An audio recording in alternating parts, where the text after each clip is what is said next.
Talking about dream jobs, we are joined by two amazing guests this morning. Yes. In fact, there they are. Hello, Douglas Logedi, and of course, Miriam Mukasa. It's so great that you're here with us, talking about careers, talking about making that choice, talking about walking that tightrope. Yes. Because your parents expect you to make it, and they know how you should make it.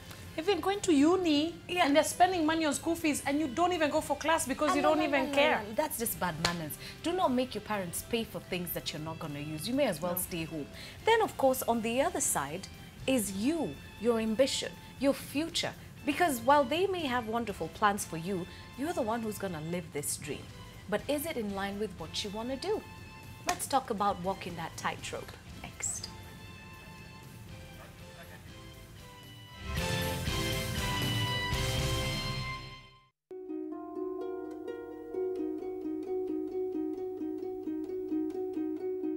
As most young people will quickly realize, the choice between living their dreams or pursuing those of their parents is one of the most difficult life decisions they will ever make.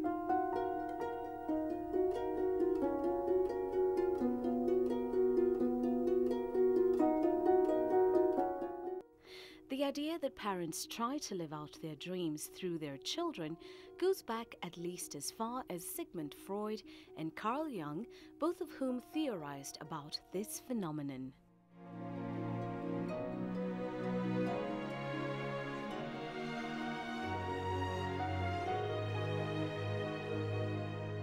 Your parents are people, and they have opinions that they need you to respect.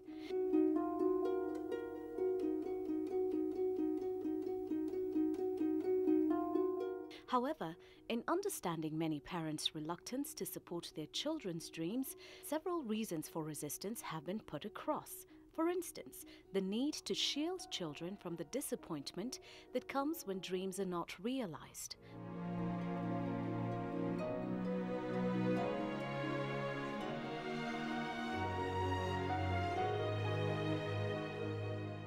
Or the need to vicariously live their unfulfilled dreams and expectations through their children. Or the very real possibility that in living your biggest dream, they may feel resentful or inadequate in how they lived their lives.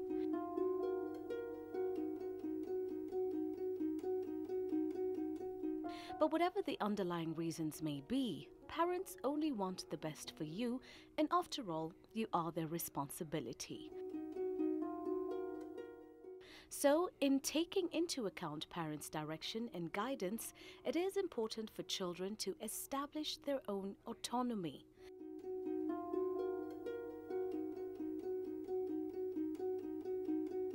Self-approval of one's individual choices is important and the key place to begin in establishing yourself.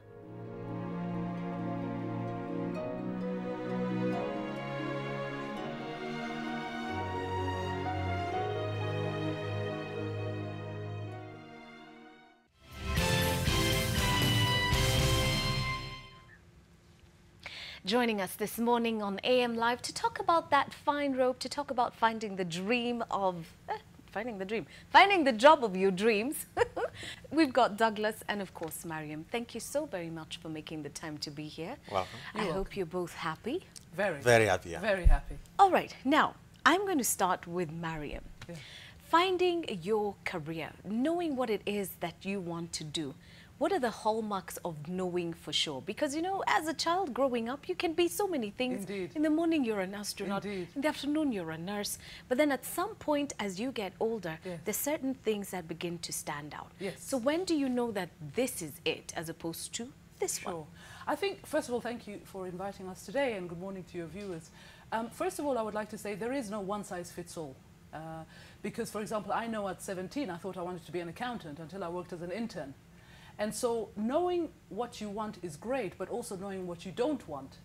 So at 17, 18, after working as an intern, I realized accountancy wasn't for me. I think I was too outgoing and flamboyant and so forth. And for many years, I worked for an organization, although I knew I wanted to set up my own company. And so there are times when you have to sort of go through the drill, you know, get your degree and follow the route.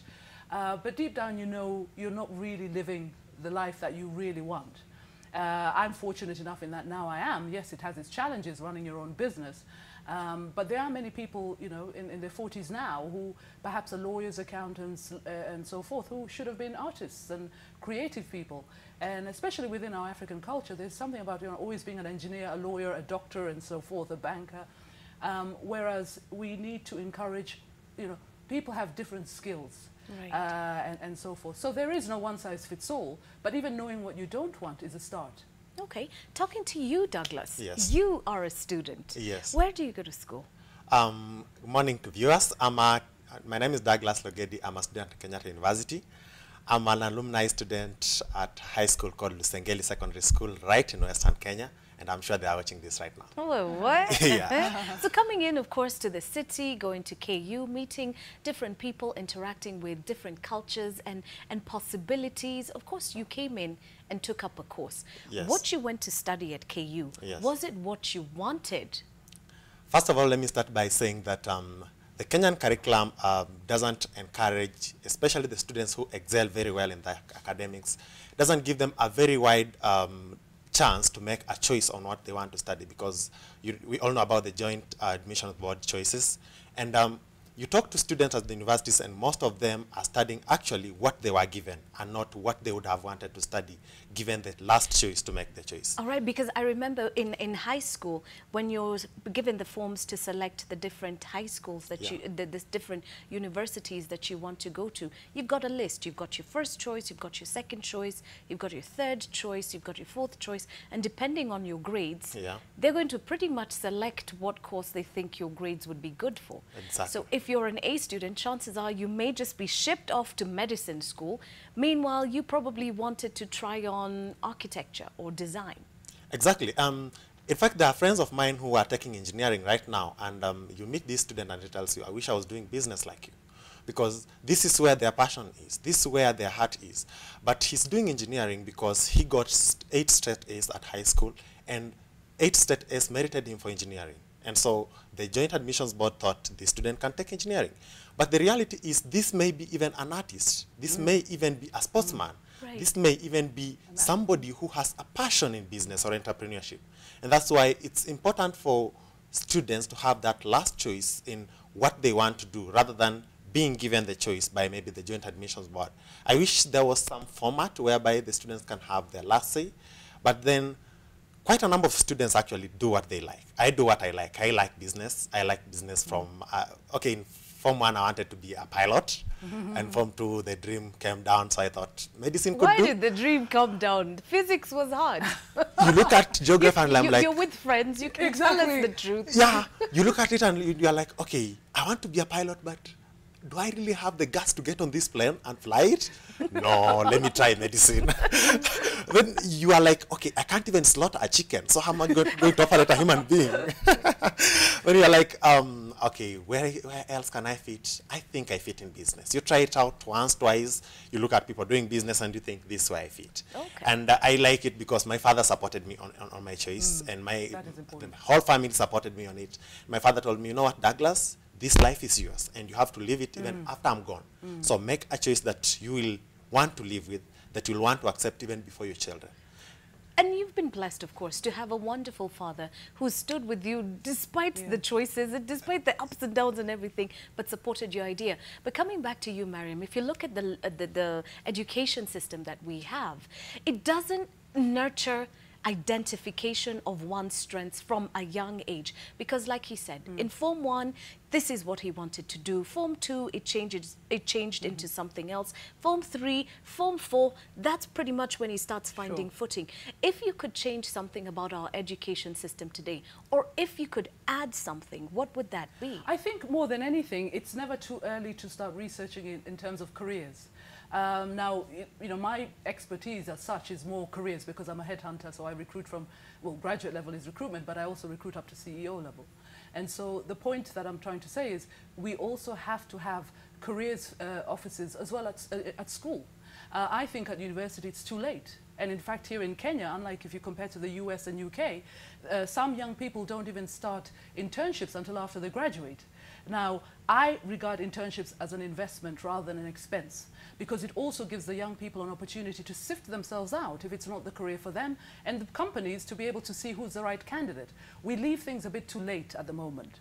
And so to answer your questions, you know, in high school, for example, I at the age of 15, I wanted to be a stockbroker because I had been taken to the stock exchange, and I absolutely fell in love with it. And you know, I was lucky that that opportunity did arise. But even from that age, and so, for example, I have clients who are, you know, companies that are German companies, and you see from the age of 13, 14, they bring them into the sites, into the organizations, and they give them a day session within the organization. And this is what, as AfricaTalentbank.com, what we're trying to do is work with organizations so that we have what they call site visits. So whether it's a lab, you know, or whether it's an engineering company or even a FMCG, fast-moving consumer good, it allows young people to go in there, visualize themselves in these careers, or even say, actually, you know, a desk job is not for me. I prefer to be out in the field in sales. So again, there is no one-size-fits-all. Yes, the Kenya education system has its critics. It's still the best in East Africa. I mean, the candidates in Kenya are amazing. But what is lacking, more important, is also the last mile, what we call the soft skills. The technical skills are there. You know, you can see with Douglas, he's absolutely impressed everyone. Douglas is our head of brand ambassadors at AfricaTalentbank.com. He impresses everyone he meets. In fact, if he was in a second year, I think he would have had 5 job offers. But we build that within Africa Talent Bank. We allow people to fail. What main thing we have to start being comfortable with in our continent is failure. Hold that thought, because failure is a scary thing. We've just received KCSE results. There are parents who can't even begin to imagine what has just happened to them, and they're beginning to look at their children as failures. But you can never look at your child as a failure. A grade is just a grade. It doesn't mean the child is a failure. But let's just talk a little bit more about that right after we have a word with one of our viewers. Good morning. Good morning. Good morning, Sheila. How are you? I'm fine. Thank you, Brian, for catching up with us. Yes. What's your question or comment? Yes. Okay. I really love whatever you guys are saying over there. Thank you. Yes. My dream was always to become a TV presenter, but you know, being from a family where they are so much in love with sciences and do not want you to do arts, they are always against, like, oh, you're doing this, I can't really imagine you doing that. If you want to do this, no, you must do engineering, you must do this.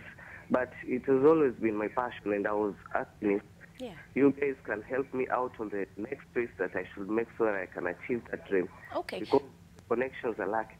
So have you just finished your high school education? Yes, I've already finished.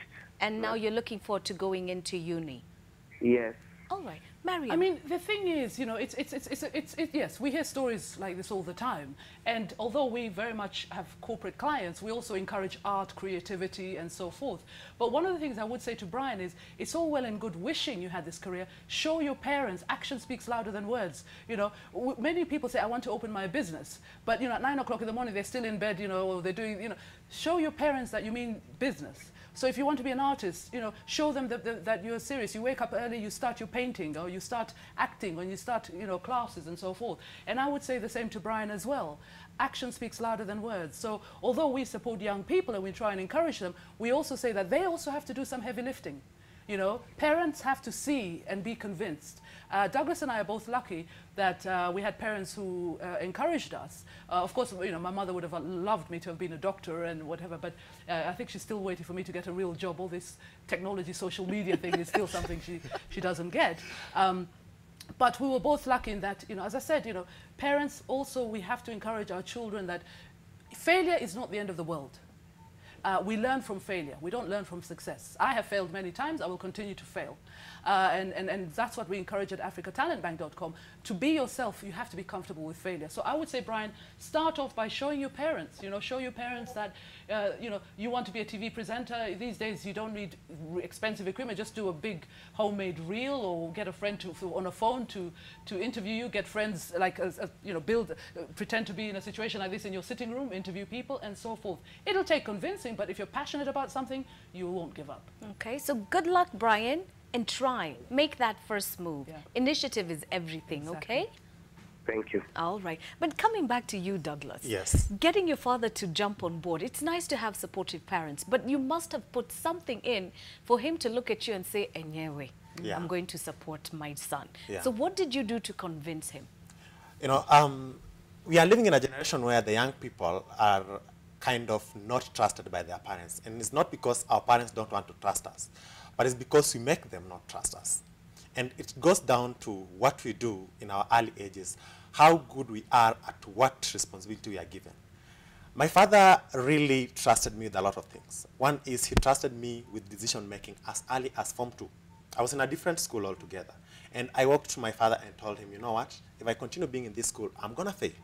I want to transfer to Lusengeli Secondary School. And my father told me, yes, that's your decision, and I trust it's the right decision.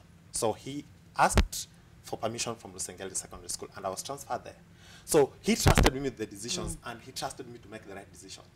Your father, your mother will always trust you if you are making the right decision from the smallest decisions you are given.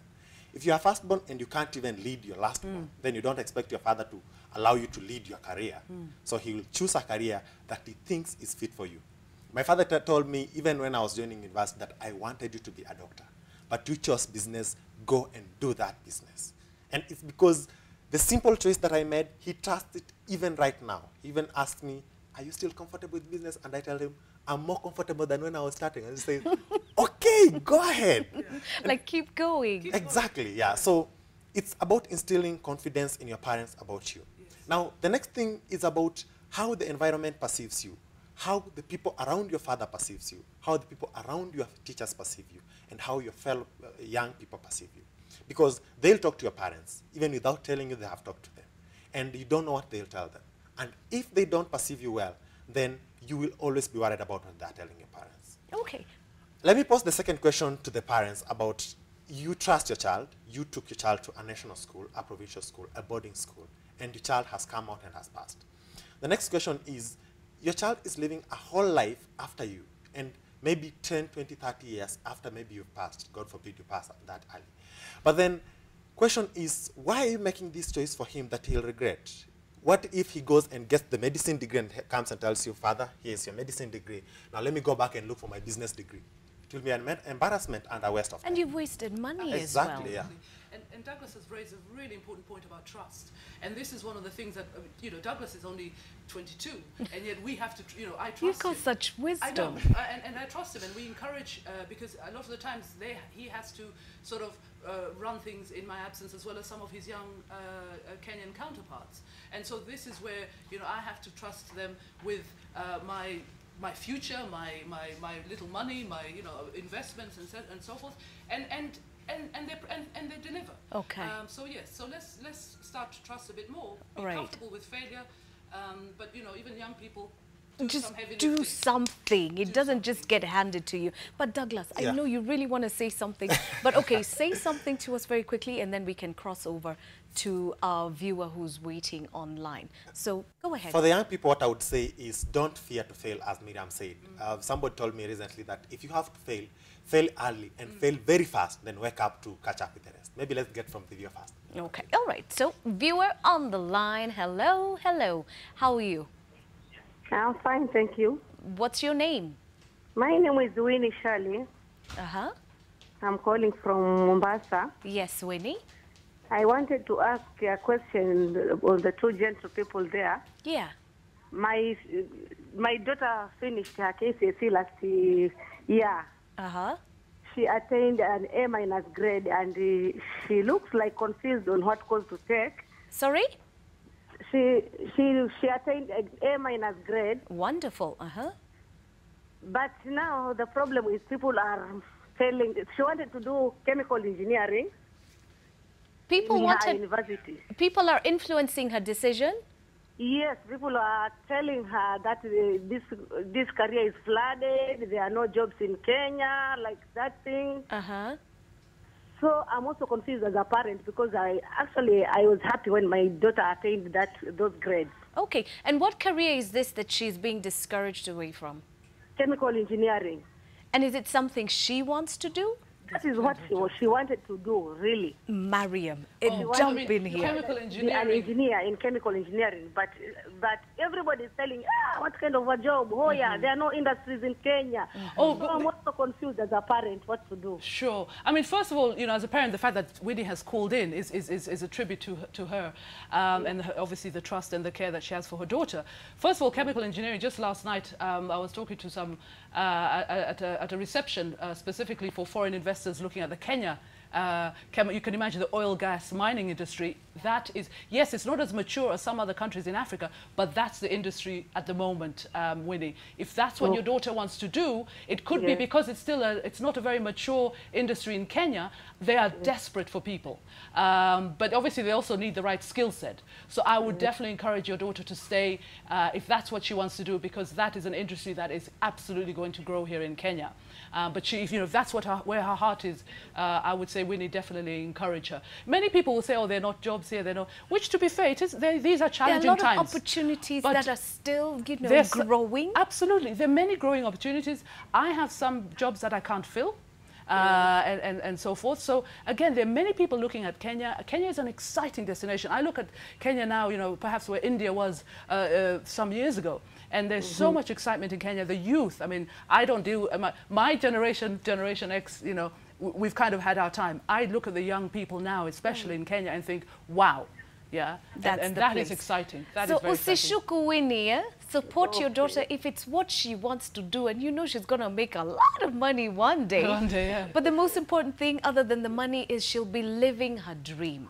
Okay, thank you. Okay. Patience is a virtue, but she also has to push it and persevere. It won't be handed to her on a silver plate. Nothing. At Kenya University, it will be a must that she reads Absolutely. a lot, but she can make it. Thank you, Sheila. Thank you. Thank you, Winnie. Okay. Douglas, you look like you want to say something very quickly. I just wanted to address Winnie and tell her two things. One is mentorship is something that can help somebody move to the next level. And for somebody who is not sure about what he wants in the market, then it's not upon you to listen to any other person in the village who is talking about any other thing. But then, can you get somebody who is an expert in careers to talk to you about this? Can you get somebody who is a professor at a university to talk to you about this? Because you may be thinking there are no jobs, but then where are you looking for these jobs? Maybe you are looking at the wrong place. And somebody said sometime that if opportunities are not knocking at your door, then go back and check if you have a door at all. Yes. Maybe you don't have a door to be knocked at. Yes, indeed. And not all jobs are advertised. So by the time you see a job advertised, it's too little, too late. And so as Douglas said, speak to an expert. What we try and do, what I always say to young people is, who is living your dream job? Who is doing it? Go and make sure. That's what I did when I wanted to go into stockbroking and all sorts of different careers. In those days, we didn't even have Google. So you physically had to literally make calls and see people walk to these organizations. Nowadays, you can Google. And people are approachable. You'd be surprised. I mean, the number of CEOs here in Kenya who have been so supportive of our organizations, who have met with the young people, who, these are huge, huge CEOs of some of the top companies in Kenya. So people, if they see a young person who is serious, yes, you will have rejection. I always say sometimes if you haven't been rejected 3 or 4 times a day, you're not living. Then you're not there yet. And so we will do things like we have, for example, like last week we had our careers fair at KICC. We had different people talking about, we had CEO of a technology company. Then we had someone talking about leadership skills, someone talking about grooming, someone talking, all these little things go into making you the person that you are.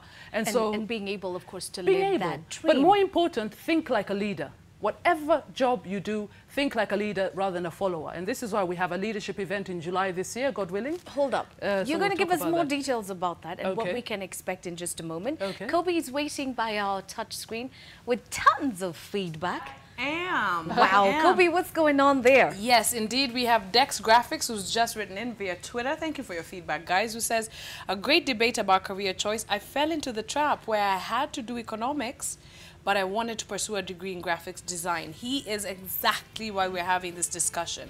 Jane Magu, Isaac Juguna rather, says, what a good show right there. I'm loving that discussion about career. Keep up the good work you're doing. And then we have Festus Kipchumbo says, it's really true that some parents want to live their dreams through their children. Then, of course, we have a lot of feedback here on Facebook, if I can get it. What happened to Facebook? There it is. There it is, all right? And I have some good ones. That's why I'm insistent on this. Fanuel says, I really hope Kina Kaimeni are watching this. The system is so much like a prison. We all turn to brain machines. Who said I couldn't feed my family through acting, dancing, and music? All right. Then we have Clinton Misati who says, a good take today for us students. Thanks a lot. And I like this. This is the reason why I wanted to show you guys this. If plan A didn't work, the alphabet has 25 more letters. Stay cool. I like it. Stay cool. I like it. Life is not You that see this crazy. attitude of the Stay young cool. people. I love it. Yeah, Thank you guys. Thank you very I much. love it. And that's the thing about being young. Yeah. You've got so much working for you. There's so much that's still ahead of you. But let's look at the other end of the spectrum. Douglas, you are gifted and lucky enough to be where you are at the age that you are. There are people who are 25, 29, 38, 45, and they wake up every morning and they know this is not for me. Is it too late? Can you get to a point where it's too late? You know, I always think, you know, you only have one life, as all of us know.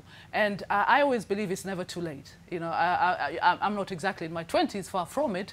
And I also, many things in my life I've done late in my life, because now I can live my life. I feel I don't need permission to live my life. That's not to say that one has to be irresponsible, because especially as a young person, you know, it's all about proving to your parents and so forth. I know, and I have friends who are in their 40s who top lawyers, top accountants, top doctors, but they really should have been artists.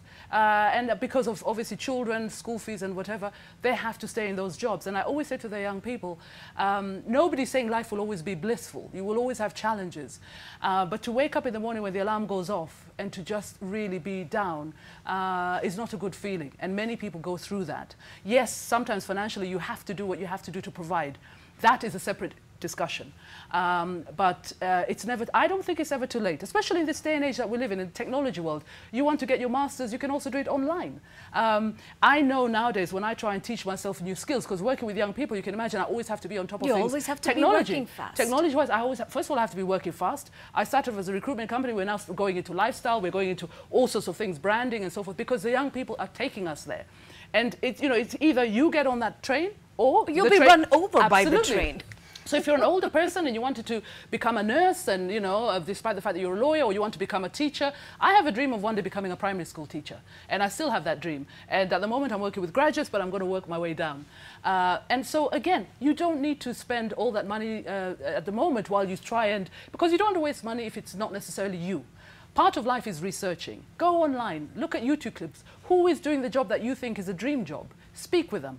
You know, it's all about research, research, research, and then deciding whether or not it's for you. And before you leave a safe job, especially I'm talking of the older people here who have a job and they sort of, you know, don't necessarily drop it and become an entrepreneur, especially when you have kids and a family.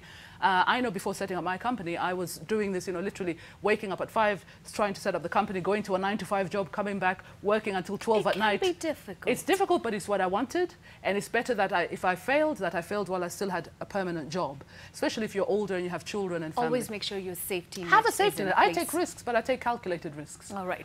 But for the people who are in their bumper 20s, who needs a safety net when you're a bumper 20? But you've got to have a clear vision for yourself. Exactly. So when you look at yourself now, Douglas, what is your plan?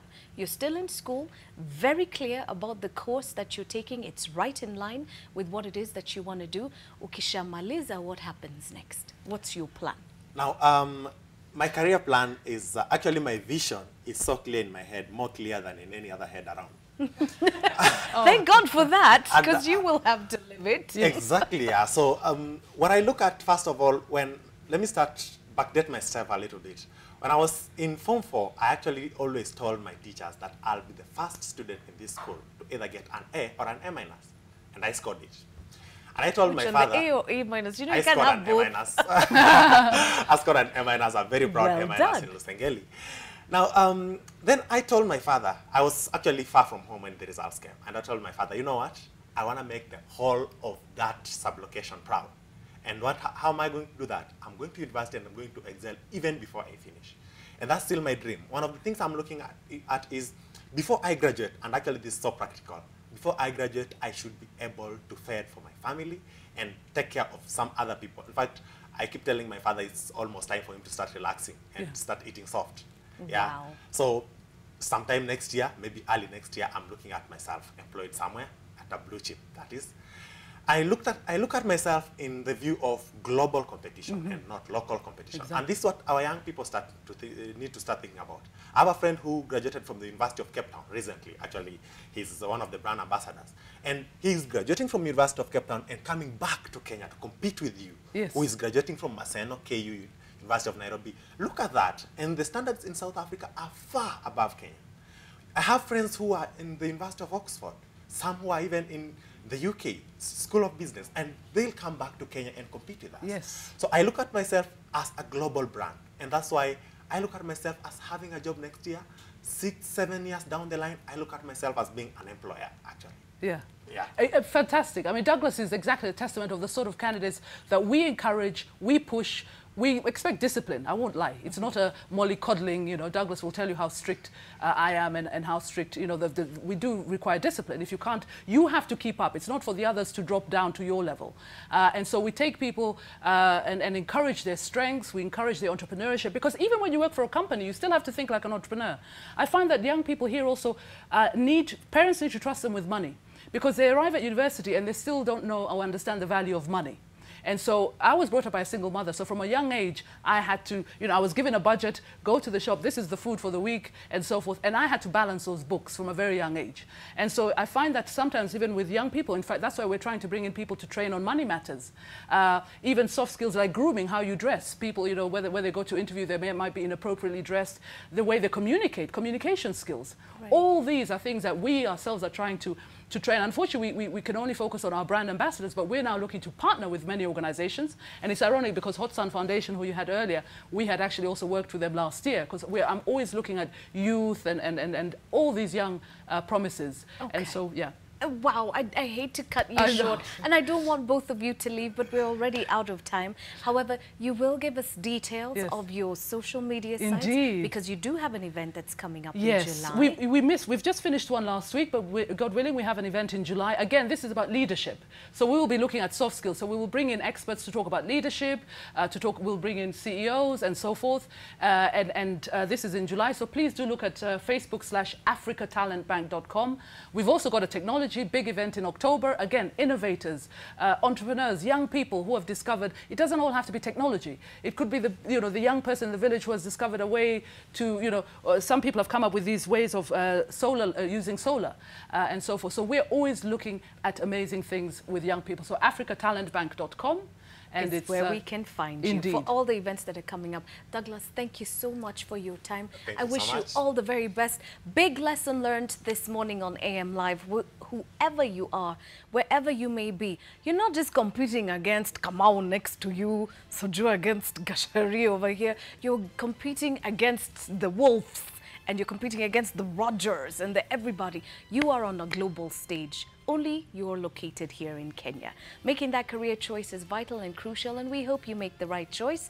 But we're going to take a break right now. Don't go too far. We'll be right back.